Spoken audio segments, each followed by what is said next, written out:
brings you the most revealing half hour in radio. Meet the Press, America's press conference of the air. We invite you to listen to an unrehearsed and spontaneous press conference as four of the country's ace reporters fire questions at Joseph Keenan, chief prosecutor at the Japanese war crimes trials. Each week, Mutual presents Meet the Press in cooperation with the editors of the American Mercury magazine, one of America's most fearless, outspoken, and stimulating magazines. Our press conference will begin in just a moment. Soviet Russia has demanded the trial of Emperor Hirohito and 5 Japanese generals as war criminals for planning bacteriological warfare. This demand ostensibly grew out of a Soviet trial and conviction of 13 Japanese officers on the same charge. The Soviet Union says that the 5 generals headed branches of the bacteriological warfare and that the emperor signed the decrees setting up this organization. But questions immediately arise. Did Japan ever use bacteria as a weapon? American lawyers and army officers never found evidence to justify such a war crimes indictment. Was the Russian trial of Japanese subordinates the usual Soviet political trial to accomplish a purpose, not to get justice on the basis of facts?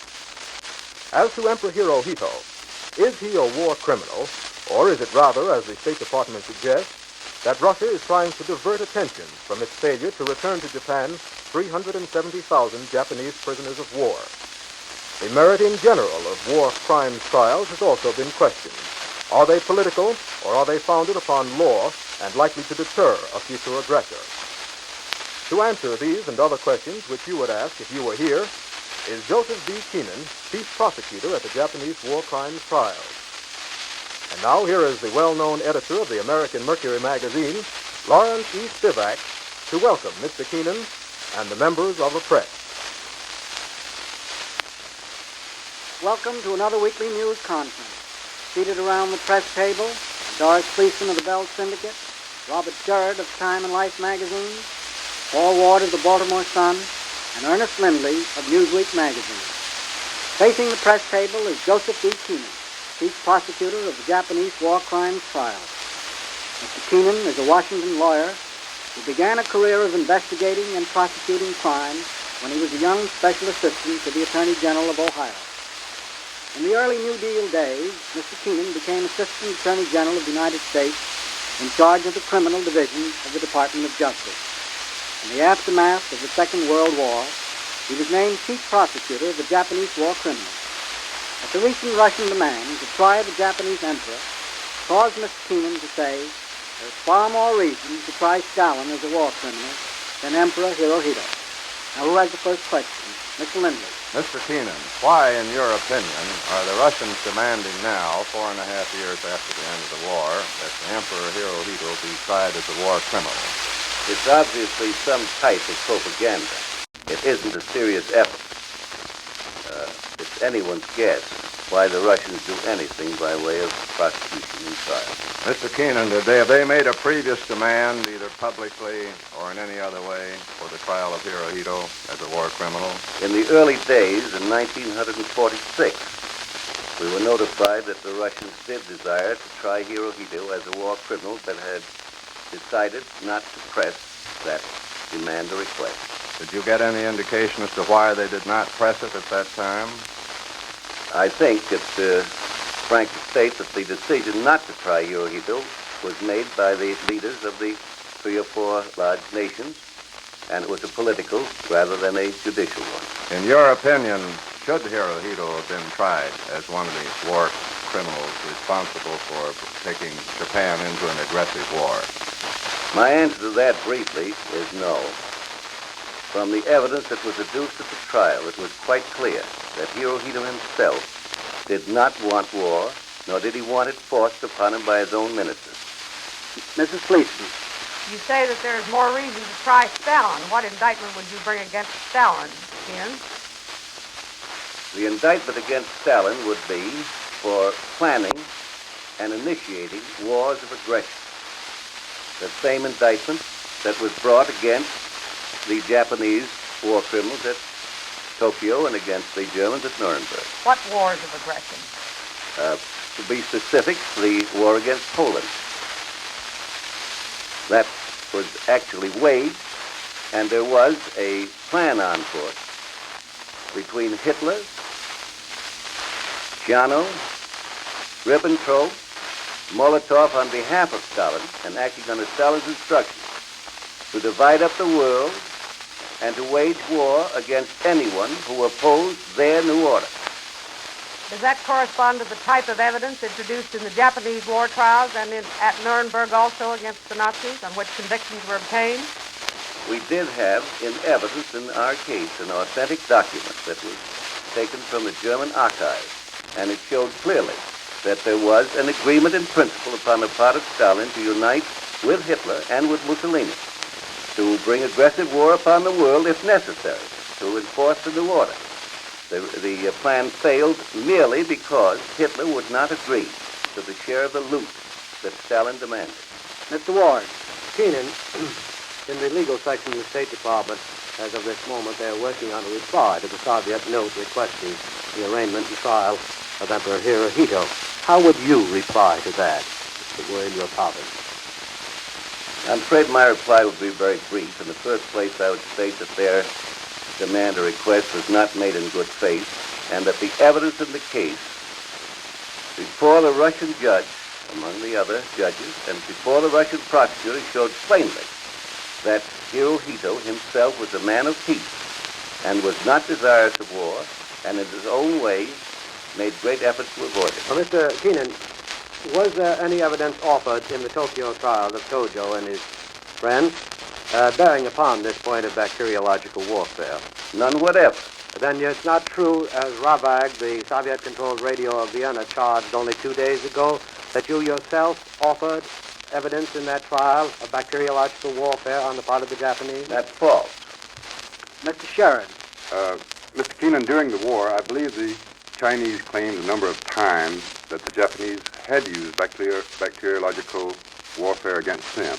Did the Chinese renew these charges in the war crimes trials? They did, and we sent Americans with the Chinese to the spot where the bacteriological warfare was supposed to have originated and been conducted. And we found there was no such evidence of any such bacteriological warfare as alleged at all. It was investigated and proved to be not true, not founded. Was there any evidence that something which might have been bacteriological warfare involved? For instance, the Japs used to claim during the war, I remember, that white phosphorus shells, when they burst over them, contained poison germs. Was there any evidence at all of that? None whatever. The only evidence offered was the dropping of some particles or rags or something of that nature that was supposed to have started an epidemic. There was no epidemic, and there was no evidence of that type available. Mr. Keenan, the Russians took active part in the trials both in Japan and at Nuremberg. Wasn't that in itself an act of hypocrisy, and weren't we guilty of that also? I would answer this, that I thought the main purpose of these trials was to establish the fact that men in high places who planned and initiated aggressive war were criminals, common, ordinary criminals. And I was rather satisfied for the moment to have the Russians join in with that effort. Well, can you do a good job of establishing a fact like that when criminals themselves sit on the bench trying other criminals? Well, in answer to that question, I'd say that I thought at the time that it was worth something to the world to have the Russians agree that the type of conduct that was described at that trial was criminal. Looking back Mr. now, Lindley. Mr. Keenan, do you think those trials really accomplished anything worth accomplishing? I think they did. I think the foremost service they rendered was to establish the facts authentically, particularly in this case for the Japanese people. It was the first time they ever found out how they got into the war. Do you think they believed what they heard in that trial and it made an impression on them? I'm quite certain of that, Mr. Lindley. Mr. Sheridan. Mr. Keenan, as I recall, there were 28 cases which you and your cohort conducted in Tokyo. Is that not right? One case with 28 defendants, one single trial. Yes. And of these 28, 7 were hanged. That's correct. I'd like to ask you about one of those 7. A lot of Americans who followed the case closely wondered why the former Prime Minister, Shigemitsu, was among those convicted. I believe he wasn't hanged. He was one of the 28, not one of the 7. He was one of those who was given 7 years. Now, Shigemitsu was the man who was designated by the emperor to sign the peace treaty. We all remember the picture of him with his wooden leg climbing up the gangway on the Missouri. And they wonder, since he was so close to the emperor, who had tried so hard to bring peace, why Shigemitsu was convicted. Shigemitsu was put in the dock at the insistence of the Russians, who promised to bring evidence to show that he was a war criminal, guilty of aggressive war. In my honest opinion, they failed to produce that evidence. I might have had the authority to nully pros the case. If I had, it probably would cause great trouble with the court, but I felt that Shigemitsu was innocent, and I do not believe he belongs in jail today. Mr. Lindley. Mr. Keenan, I'd like to go back to the emperor. Was he of any service to you in establishing who was guilty and who was not guilty among the high Japanese for the waging of aggressive war? Not at all. He gave no evidence to the case, nor did we have any talks with him until after the convictions were held. You had one after the conviction That's was right. held. It was a long one, was it not? Lasted from 12:30 until about 4:30 in the afternoon. Did it add anything to your knowledge of the situation? I think that it more confirmed what we believed to be the truth from the evidence that came out at the trial. But the emperor was very frank. He answered all questions and stated his position directly, which was that he felt he was a constitutional monarch. Well, shouldn't he have been questioned before the trial, even though there had been a political decision not to bring him to trial, and the terms of the armistice, in effect, indicated at least temporarily he would be left in power? Shouldn't he have been called upon to cooperate in establishing the guilt of individuals? We gave a good deal of thought to that. I believe he should have been interrogated. Had we called him as a witness in the trial, he was still the Emperor of Japan, a constitutional monarch, and what repercussions it would have had with the Japanese people would be very difficult to state. I know General MacArthur told me that if we wanted to try Hirohito, he'd want another 1 million men, armed men in Japan, in force. What did he think of the trials, or didn't you ask him about that? Very frankly, I don't think that General MacArthur was very enthusiastic about them. He said, I'm a Constitution observer of the Constitution of the United States, and I don't see the basis in law for the trial of these men. What about Hirohito? What did he think of the trials, or didn't you ask him? I didn't ask Hirohito what he thought about the trials. I asked him more about his concept of government and what happened with the various ministers that visited him in 1941, just prior to Pearl Harbor. Miss Gleason. Where was the decision made, Mr. Keenan, to prosecute the Japanese war criminals? The decision really was made we believe, at Potsdam. That was the foundation. But it was made in our own country by the Joint Chiefs of Staff. Why do you say we believe, Mr. Keenan? Don't you know definitely where the decision was made and who's responsible for it? Well, the Joint Chiefs of Staff issued the orders and instructions. Mr. Ward.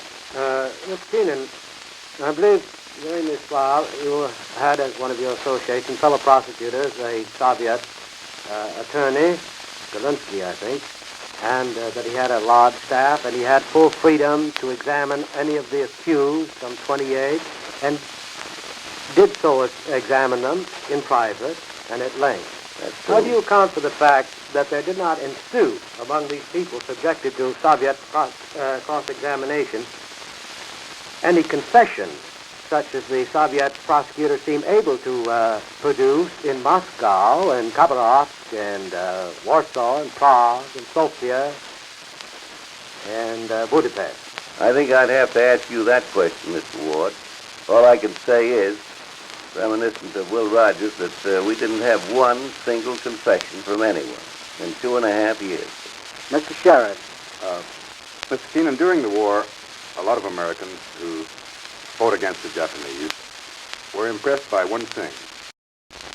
After the most fanatical of all the banzai charges we would have, at Attu, for instance, at Tarawa, at Saipan, and finally a small one at Okinawa, the Japanese prisoners whom we captured, and there were very few, they averaged about 1% for most of these battles on the atolls across the Pacific.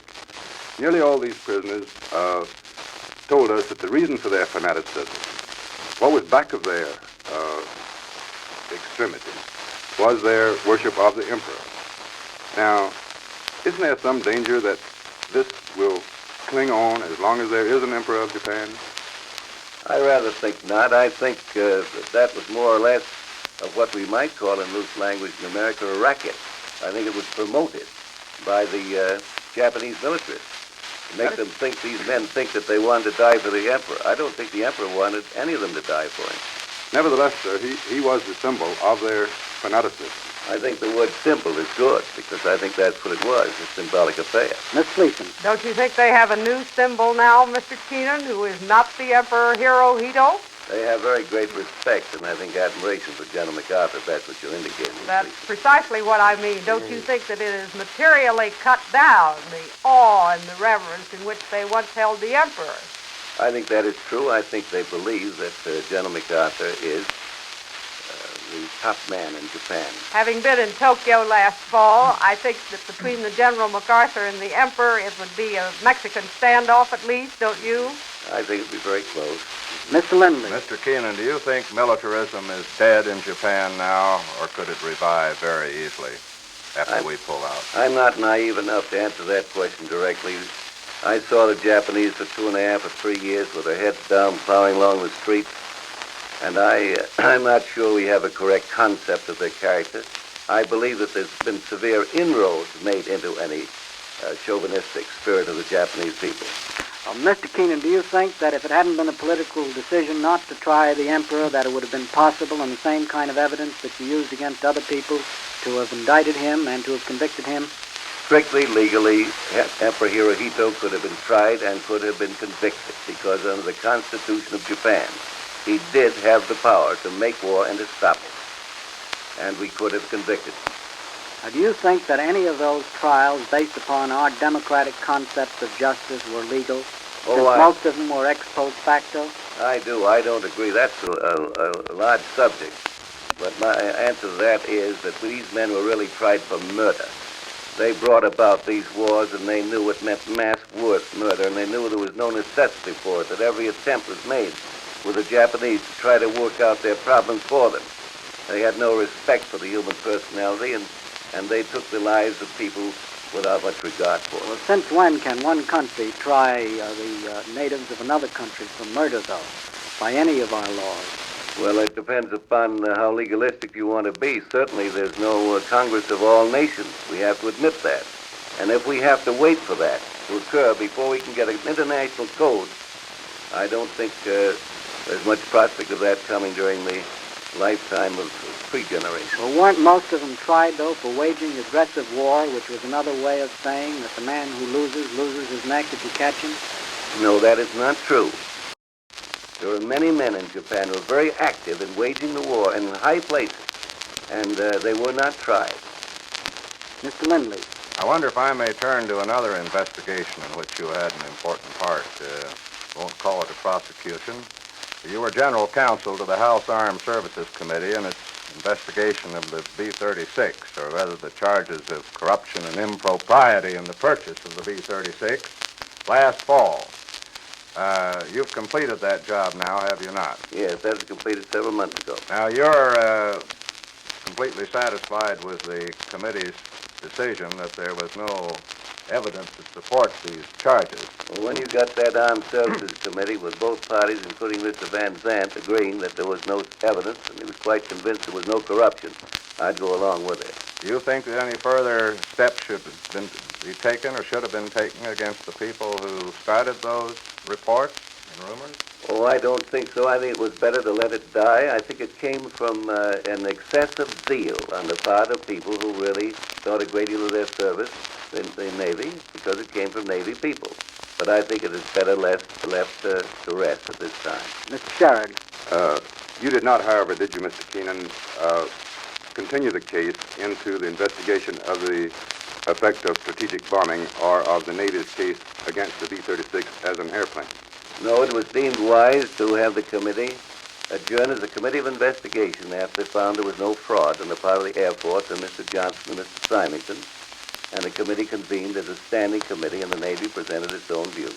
Miss Gleason. Mr. Keenan, do you want to leave it as an impression that you think that excessive zeal covers the case of people who have brought charges of fraud and corruption against the officers of the President's cabinet? Those were very serious charges. I think I'd add to excessive zeal that the man who brought the charges, who didn't sign the paper but disseminated the information, was what we might call a fanatic.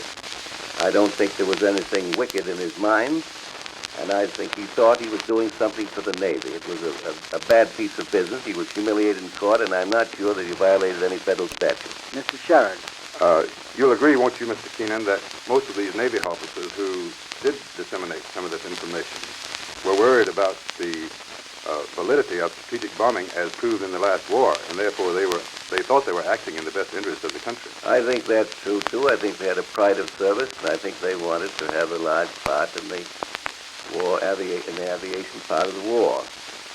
And I think they were overzealous, and I think they did a disservice in the way they presented their matter to the Congress. I wouldn't have had anything to do with it.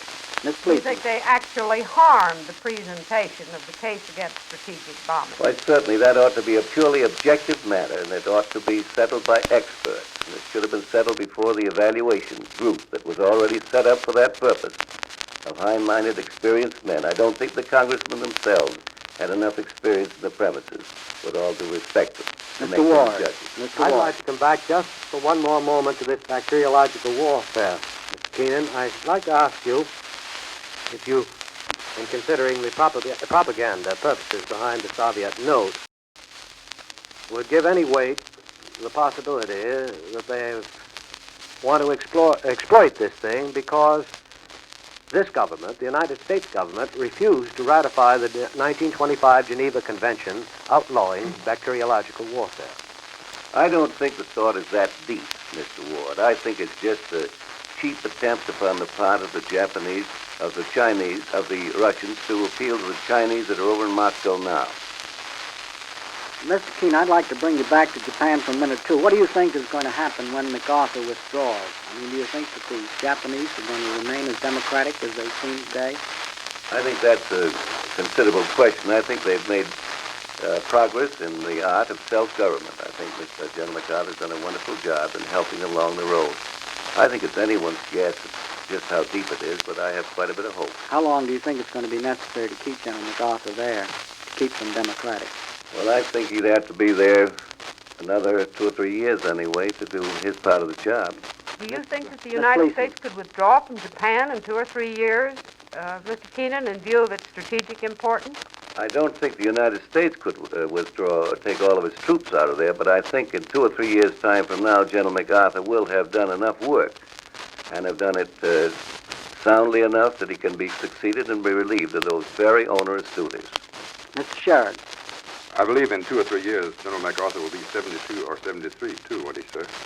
Well, he's in very good physical condition, but General MacArthur has been in Tokyo 2 sessions a day, 7 days a week, since September of 1945, and he has been away from his office an accumulated period of 3 weeks all told, which would be a good example for many of us to follow in the United States of America. Well, Mr. Keenan, that's by his choice, though, isn't it? He's welcome to come back here and has been invited back here repeatedly by the Congress and by the Defense Department and by others. Well, certainly it is by his own choice, and when I suggest that he could come back, I think it would be an unfortunate thing if he did come back, but if he had to, I think his place could be taken because he's done an awfully good job right now and will have completed the most of it, I think, in a year or two. Mr. Lindley. To clarify your viewpoint, Mr. Keenan, it would be possible to keep American troops or American forces there under an alliance with Japan or by the lease of bases at the same time conclude the terms of peace or some form of agreement which would turn all the powers of internal government back to Japan, would it not? Yes, I think, Mr. Lindley, that the big job is done over there now as far as the Japanese are concerned. As far as other foreign influences are concerned, I think you might need a man of MacArthur's stature for many, many years to come. Mr. Keenan, you said that you spent 4 hours talking with the Emperor. Would you tell us a little something about what you talked with him about, all that length Well, of I time? asked him about the manner in which the Japanese government operated de facto. what he knew about it, about his meetings. I asked him particularly about Pearl Harbor. I asked him if he knew that Pearl Harbor was going to be bombed. I asked him what information he got from his ministers. What did he say about that? His answer was that he knew that war steps were to be taken, but he didn't know the objective. He was not told. He didn't know at all that Pearl Harbor was going to be bombed, or didn't know exactly when? He didn't know that Pearl Harbor was going to be bombed, or he didn't know when it was going to be bombed. He said that he had issued instructions, and that was verified in the trial, for due notice to be given before any belligerent action. Did he know, though, that his planes had taken off to bomb something in the United States? He did some not. of our territory? He did not. He did not receive that knowledge. We found that out until the morning after the air raid. He didn't know until the morning after the air raid? The morning of the air raid. The morning of the air raid that Pearl Harbor was going to be bombed. Now, one more short question. Mr. Sheridan. One last question, Mr. Keenan, to transport you to Moscow this time. When you have your war criminals trial of Stalin, how are you going to bail that particular cat? I don't expect any quixotic effect of that type. I don't think Mr. Stalin can be tried, because the recipe for rabbit stew is first to catch a rabbit. Mr. Keenan, if that one is held, you think, don't you, that it'll have to be held in Russia, don't you? You don't have to answer that one. I don't know where it will be held. I don't think it makes much difference so long as it is held someday. I'm sorry I must interrupt, Mr. Keenan. Our time is up. This discussion of war crimes and criminals has disclosed a good deal of information which I think must be new to most of our listeners. Mr. Keenan has been in a position to know the subject inside out. The position taken by the State Department indicates that as regards Emperor Hirohito, there is not going to be any prosecution. As for the role of Stalin, our listeners and posterity will decide. For this press conference of the air, the thanks of the Mutual Network go to you, Joseph Keenan, and to the members of the press, Doris Gleason of the Bell Syndicate, Ernest Lindley of Newsweek magazine, Robert Sherrod of Time and Life, and Paul Ward of the Baltimore Sun. Until next time, this is your moderator, Lawrence Spivak. We'll be back in a moment. The press conference is an American institution which Meet the Press brings to the whole nation. It is in the press conference that men in public life have the opportunity to advance their ideas informally and to champion their activities. Here also, newsmen have an opportunity to exercise their right to information. From these free exchanges, the public gets a better insight into leaders in public life and the courses which they pursue. From the center of the news front, Meet the Press brings these exchanges direct to you, our listeners. No rewrite men are in between, and nothing is off the record. Remember, the questions of reporters may not indicate their own opinions. They take different ways of digging for information. They explore the criticisms others have voiced. And those being interviewed are speaking extemporaneously, replying to unrestricted questions and ready to meet the challenge of a free press and radio. And now, an invitation to our listeners. We are sending a 30-volume deluxe edition of the Encyclopedia Americana, worth $249.50, to Mrs. W.T. Mooney of Petaluma, California, for her letter to Meet the Press on our broadcast with Senator Taft.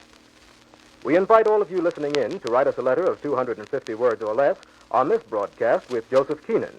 If your letter is judged the best by our editorial board, Meet the Press will send you a 30-volume deluxe edition of the Encyclopedia Americana, worth $249.50. All letters become the property of Meet the Press, and the decision of our editorial board is final. Your letter must be postmarked not later than midnight, February 17th.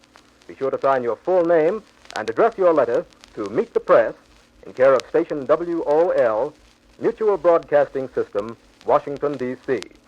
Listen in again next week when Joseph Burns, head of the Telephone Workers Union, meets the press. The union's controversy with the American Telephone Company threatens to tie up the telephone, news services, radio, and television systems of our country. Meet the Press is produced by Martha Roundtree. It is presented in cooperation with the American Mercury magazine, which each month publishes the most interesting Meet the Press broadcast. This is the Mutual Broadcasting System.